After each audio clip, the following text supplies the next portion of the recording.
नमस्कार, आप देख रहे हैं आज तक। आपके साथ मैं हूं अर्पिता आर्य और ममता बनर्जी सीधे ले चलते हैं जिस तरीके से वो पूरे एक्शन में दिख रही हैं। क्या कह रही हैं सुनिए। These civic society people that Javed Akhtar, Sudhin Kulkarni and other people is organizing that, and after that I will meet Sharad Pawar, is a very senior leader of this country, and also after that I will be meeting this YPO, the young industrialist, the entrepreneurs, and I am going to invite them to come to my BGBS program in Bengal. Didi, 12 members of parliament were suspended yesterday from Rajya Sabha, including 2. I think you can ask about that to Derek O'Brien and Sudip Bandyopadhyay. They are taking care for parliamentary committee, so they will tell you all this about that. They have already taken some decision. क्योंकि Bengal global business summit अब होने वाला है राज्य में, तो investment के purpose से भी आप इंडस्ट्रियलिस्ट से मिलेंगे मुंबई में? वो तो हमको मिलना ही पड़ता है। नो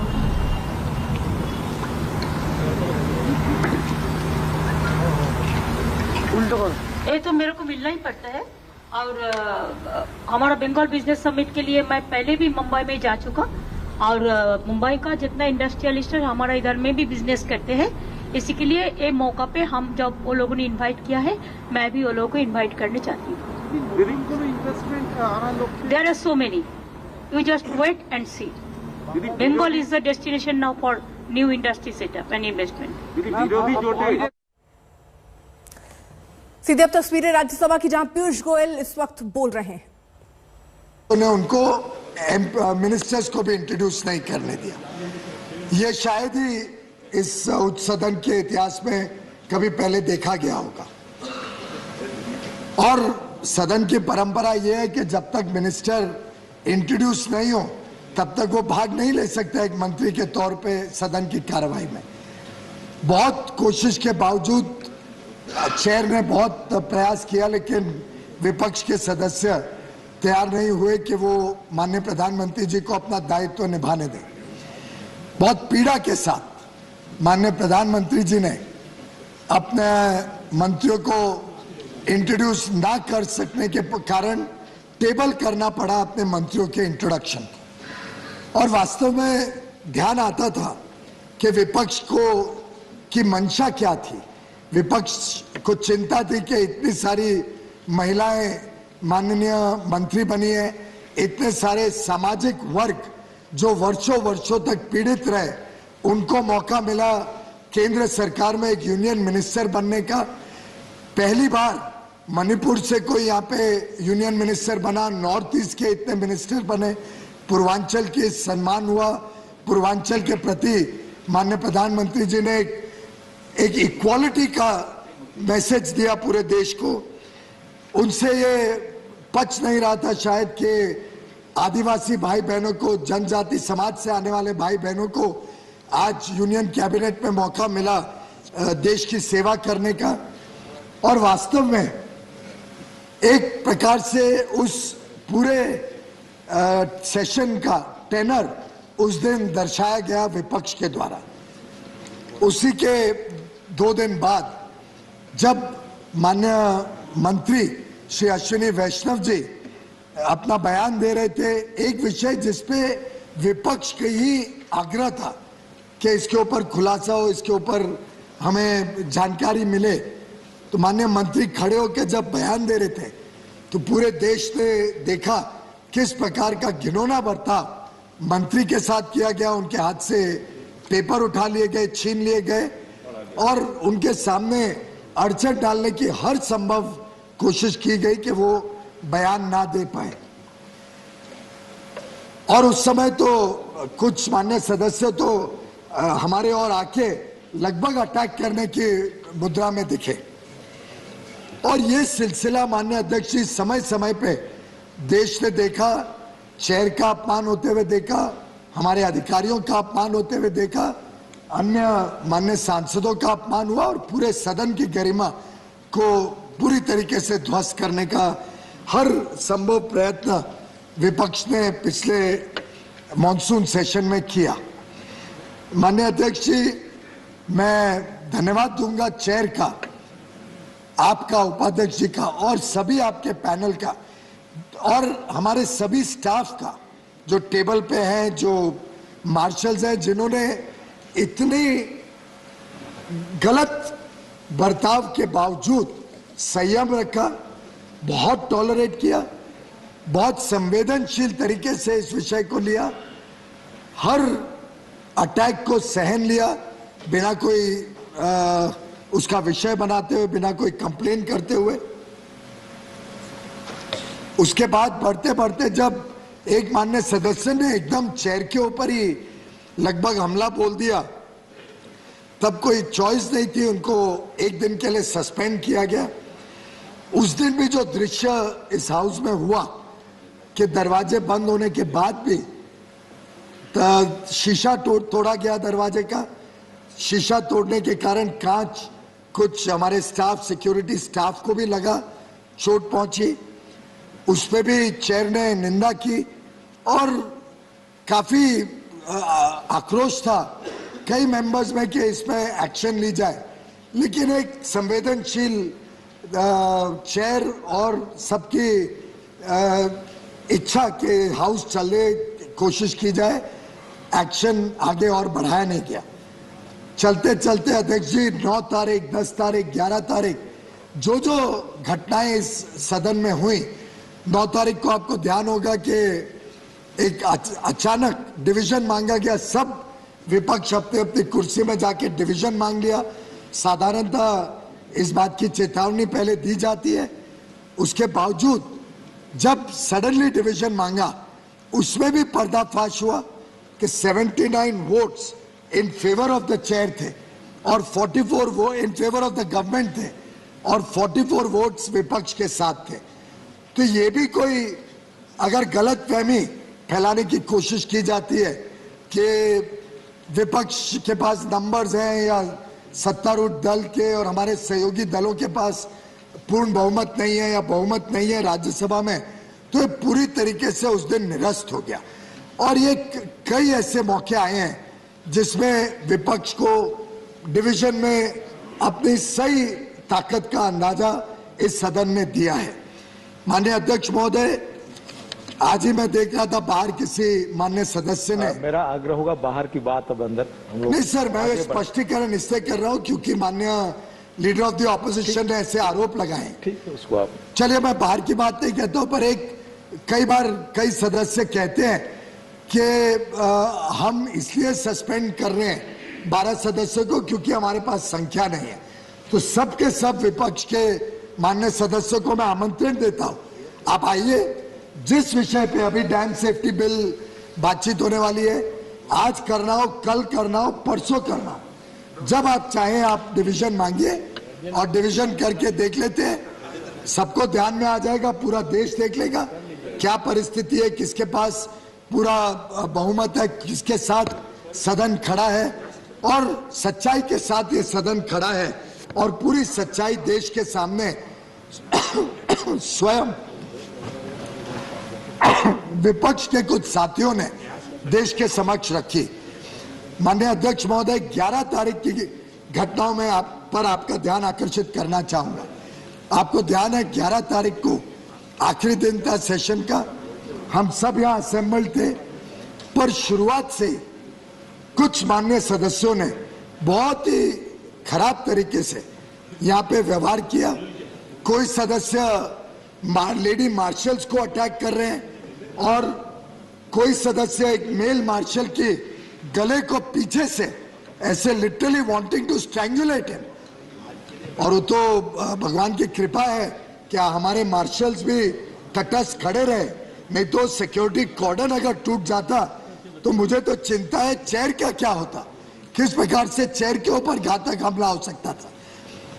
लेडी मार्शल्स को हमला करना, उनको खींच के कॉर्डन तोड़ने की कोशिश करना, मेल मार्शल के गले को पकड़ के उनको स्ट्रैंगुलेट करने की कोशिश करना। कोई माननीय सदस्य आपके लेफ्ट में जो टेबल है उस पर चढ़ के एलईडी स्क्रीन तोड़ने की कोशिश कर रहा था। 2 माननीय सदस्य यहाँ पे, एक सदस्य दूसरे सदस्य के गले में पट्टा बांध के और यहाँ घूम रहे हैं। मतलब वो एक्चुअली कॉटन की रोप थी, देख के डर लगता था, खास तौर पे क्योंकि जब वो दूसरी सदस्य एक बार यहाँ अनकॉन्शियस हो चुकी थी और यहाँ पे ऐसा प्रदर्शन करना इस उच्च सदन में, क्या गरिमा रहेगी इस सदन की और क्या हमारे माननीय विपक्ष के सदस्यों की गरिमा देश ने उस दिन देखी कि न्यूज बना के यहाँ पे घुमाना। माननीय Prahlad Joshi ji parliamentary affairs minister और मैं, हम बाहर आ रहे थे तो हमें आने नहीं दिया आपके चेंबर से हमारी कुर्सियों तक। कुछ माननीय सदस्यों ने दूसरे सदस्य को कॉर्डन की तरफ फेंका, एकदम ढकेला, फिर उनको खींच के बाहर निकाला। 4-5 सदस्यों ने पेपर्स और फाइल्स फाड़ फूड़ के चेयर के ऊपर, टेबल ऑफिस पे फेंकने का काम किया। ये जिस प्रकार की घिनौनी हरकतें, विस्लिंग, हूटिंग, कोई माननीय सदस्य अपनी बात रखना चाह रहे तो प्लेकार्ड से उसको ब्लॉक करना। कोई 2 सदस्य यहाँ पे वीडियो रिकॉर्डिंग ले रहे थे और वो वीडियो रिकॉर्डिंग बाहर जाके यूट्यूब पे दिखा रहे हैं।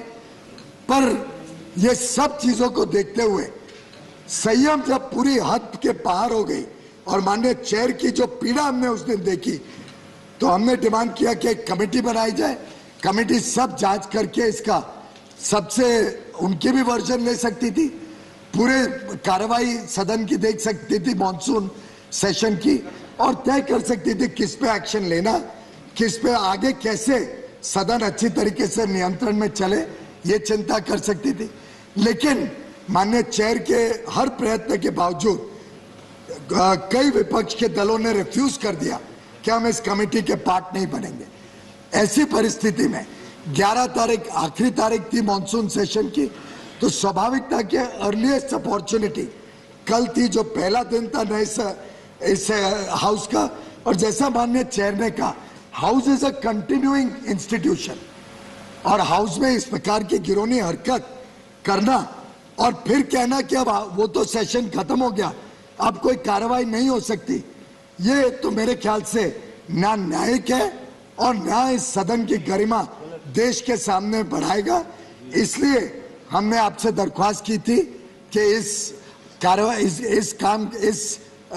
इनके जो हरकतें थी इसको ध्यान में दिया जाए, और उन मेंबर्स जिन्होंने 11 अगस्त को ये सब हरकत की थी, क्योंकि वो आखिरी दिन की हरकत थी, तो नया जब कन्वीन हुआ सेशन पहले दिन ही हमने ये एक्शन लेने का प्रस्ताव रखा, और ये प्रस्ताव इस सदन ने पारित किया।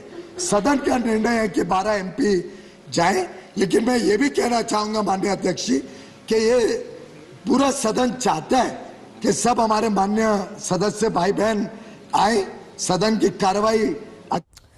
तो पीयूष गोयल को आपने सुना, जिन्होंने सीधे तौर पर यह बताया कि अगर पिछले सत्र में कुछ गलतियां हुई हैं तो इसी सत्र में उसकी सजा भी मिलेगी, और इसीलिए निलंबन हुआ है, जो कि बिल्कुल ठीक हुआ है, पीयूष गोयल ये कहते हुए नजर आए। लेकिन पक्ष और विपक्ष क्या कह रहे हैं, क्या रिएक्शंस आ रहे हैं, वो एक बार आपको सुनवाते हैं।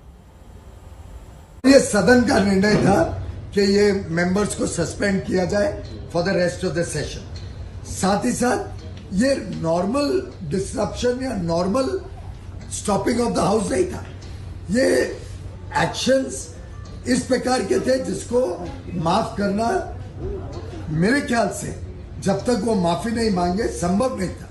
और कई बार हमने रिक्वेस्ट किया कि भाई माननीय सदस्य माफी मांग लें और आगे की कार्रवाई अच्छी तरीके से चले, उसके लिए तैयार हो जाए, लेकिन दुर्भाग्य से माननीय सदस्य इस बात के लिए तैयार नहीं है। ये माफी मांगने का तो सवाल नहीं है, एक। दूसरा क्या है, किस ढंग से उन्होंने सस्पेंड किया है, वो rules regulations business transaction rules के खिलाफ किया है।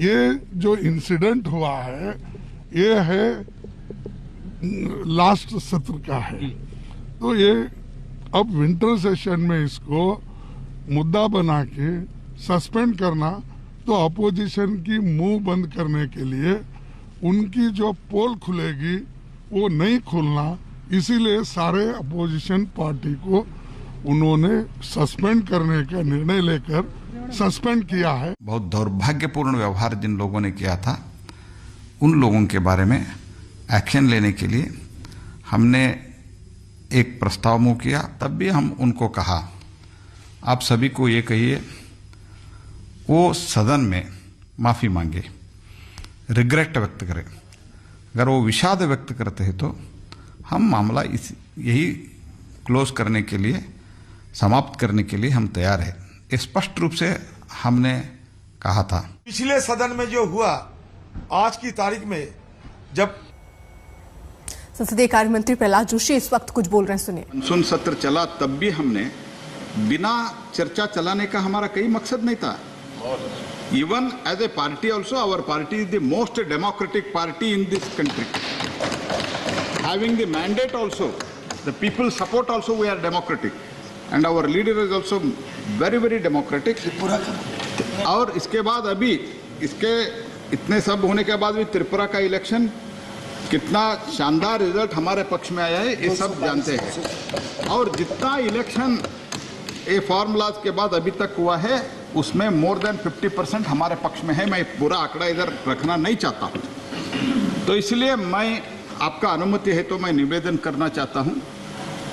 जहां तक मुझे इंफॉर्मेशन है, as far as I have the information, opposition has boycotted for a day. तो इसलिए अगर वो कल आ रहे तो लेट अस वेट। हम सरकार इंतजार करने के लिए तैयार है। हम ये डिस्कशन जो डैम सेफ्टी बिल का डिस्कशन है, हम कल ले सकते हैं। धन्यवाद माननीय मंत्री जी। जैसा माननीय चेयरमैन साहब ने कहा था, और मैं भी महसूस करता हूं हम सब यहां बैठकर कि सदन में पूर्ण चर्चा जब सब मौजूद हों तो बेहतर हो। आपने इसका मौका दिया है। मैं उम्मीद करता हूं कि आप लोग मिलकर बातचीत का रास्ता निकालेंगे और इसको हम लोग कल लेंगे, जैसा पूरे सदन का सुझाव है। सबकी सहमति है?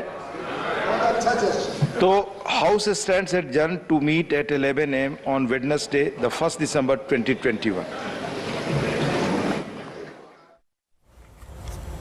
देखिए, विपक्षी सांसदों के निलंबन पर दोनों सदनों में जमकर हंगामा हुआ। लोकसभा और राज्यसभा में विपक्षी दलों ने वॉकआउट किया। विपक्ष का यह कहना है कि माफी मांगने का तो सवाल ही पैदा नहीं होता। निलंबित सांसदों से बात की हमारी संवाददाता मौसमी सिंह ने।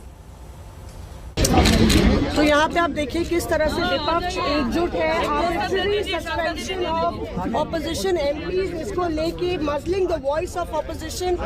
तमाम जो सस्पेंडेड एमपीज हैं, डोला सेन, प्रियंका चतुर्वेदी, फूलो देवी नेताम, छाया वर्मा, सारे लोग यहाँ पे मौजूद हैं। और रिपुन बोरा, तमाम जो सस्पेंडेड एमपीज हैं वो यहाँ खड़े हुए हैं गांधी प्रतिमा के सामने। और लगातार विपक्ष को यूनाइट कर दिया इस पूरे मुद्दे ने। पूरा विपक्ष यूनाइटेड है। ये पूछते हैं प्रियंका, ये बताइए कि क्या आपको लगता है सस्पेंशन रिवोक किया जाएगा? अगर सेंस ऑफ जस्टिस है और सेंस ऑफ एक्चुअलिटी है, इसको रिवोक करेंगे। और अगर पूरा सदन की कार्रवाई देखते हैं, किस तरीके से डिस्ट्रप्शन केंद्र की तरफ से हो रहा था, तो not allowed debate to happen, not allowed any kind of discussion to happen is also something I am hoping that the chairman. आपको भी फोन नहीं आया डोला जी? कोई फोन आया था, सफाई पूछी गई? नहीं। चेयरमैन के साहब की तरफ से किस तरह से आपको लगता है कि जो रूल्स हैं उसको बिल्कुल दरकिनार करके आप लोग कार्रवाई? Chaturvedi member of parliament of Shiv Sena. पहले भी मॉनसून सेशन में हम इम्पोर्टेंट इश्यूज को लेकर हम लोग डिबेट कर रहे थे। हमारे बहुत सारे सांसदों को सस्पेंड कर दिया गया है और अभी वो लोग पार्लियामेंट अटेंड नहीं कर पाएंगे, इसलिए ही हम लोग प्रोटेस्ट कर रहे हैं और हम लोग यूनाइटेडली प्रोटेस्ट कर रहे हैं। खड़गे साहब किस तरह से नियम कायदों को ताक पे? यूपी चुनाव को लेकर योगी और बीजेपी ने अपने प्लान की तैयारियों को धार देनी शुरू कर दी है। सीएम ने कहा कि बीजेपी के 6 इलाकों से 6 यात्रा बीजेपी निकालेगी और समापन लखनऊ में होगा। सरकार की कोशिश है कि किए गए विकास के कामों को जनता तक पहुंचाया जाए। जब हम 2017 में यात्रा निकाले थे, तब उस समय की सरकार की विफलता पर हम लोग लगातार बोलते थे। उस विफलता को हमने सफलता में कैसे बदला है, आज की उपलब्धियों को लेकर के जाने का गौरव भारतीय जनता पार्टी के एक पदाधिकारी को 25 करोड़ जनता के बीच में जाने का अवसर प्राप्त हो रहा है। और इसी को लेकर के संगठन ने एक कार्य योजना बनाई है। यद्यपि हम निकालने के लिए यात्रा भी निकाल सकते हैं, 25 करोड़ की आबादी में एक समय सीमा के अंदर इस पूरे कार्यक्रम को अधिक से अधिक लोगों तक पहुंचाने के लिए आवश्यक है कि 6 क्षेत्र हैं, 6 क्षेत्रों में 6 यात्रा निकल करके और अंत में उसका एक बड़ा महासंगम के रूप में प्रदेश की राजधानी लखनऊ में कार्यक्रम को कैसे बड़े भव्य रूप से इस कार्यक्रम को आयोजित करना है। यूपी चुनाव में मायावती ने आरक्षण दांव चल दिया है। मायावती ने कहा कि सरकार जातिगत जनगणना से भाग रही है और आरक्षण को महज चुनावी खिलौना बनाकर रख दिया गया है। यूपी में वर्तमान में चल रही भाजपा सरकार में हमें धार्मिक अल्पसंख्यक समाज में से खासकर मुस्लिम समाज के लोग भी हर मामले में व हर स्तर पर काफ़ी ज़्यादा दुखी नज़र आते हैं। इस सरकार में अब इनकी तरक्की होनी भी लगभग बंद सी हो गई है। ज़्यादातर फर्जी मुकदमों में फंसा के इनका काफ़ी उत्पीड़न भी किया जा रहा है। मैं चाहती हूँ इस बार चुनाव में बीएसपी की सरकार बनने पर हर मामले में व हर स्तर पर प्रदेश के अति पिछड़े वर्गों के साथ साथ मुस्लिम एवं जाट समाज के लोगों के भी हित व कल्याण का बीएसपी की यहाँ पूर्व में रही सरकार की तरह ही फिर से पूरा ध्यान रखा जाएगा कि बहुजन समाज पार्टी अकेले अपने बलबूते पर ही उत्तर प्रदेश की 403 विधानसभा की सीटें हैं, सभी सीटों पर अपनी पूरी और दमदारी के साथ चुनाव लड़ेगी और हमें पूरा भरोसा है कि हमारी पार्टी सन 2007 की तरह फिर से पूर्ण बहुमत के आधार पर सत्ता में आएगी। फिलहाल रुकें एक छोटे से ब्रेक के लिए। आप देखते रहिए आज तक।